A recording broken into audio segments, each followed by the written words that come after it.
ఎలాంటి సర్జరీ చేసుకోవడం వల్ల మనకు బెనిఫిట్స్ ఎక్కువగా ఉంటాయి? ట్రెడిషనల్ మెథడా? లాప్రోస్కోపియా?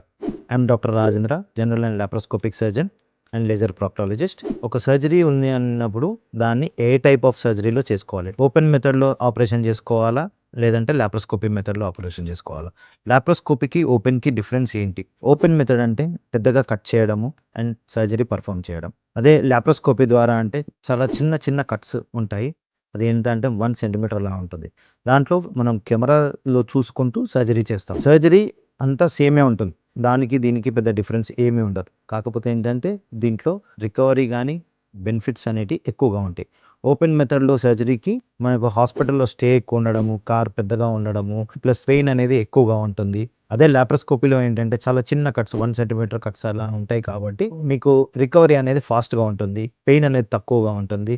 Usually laparoscopy surgeries 1-2 days, maximum of 3 డేస్‌లో డిశ్చార్జ్ అయిపోవచ్చు. అండ్ డే 1 వాకింగ్ కూడా స్టార్ట్ చేయడం మనం చేసుకోవచ్చు. సో, లాప్రోస్కోపీకి, ట్రెడిషనల్ మెథడ్‌కి ఏది చూస్ చేసుకోవాలి అంటే definitely it is laparoscopy surgery. We do laparoscopic appendix, gall bladder, hysterectomy, tubectomies and hernias at register hospitals Bandlaguda. Thank you.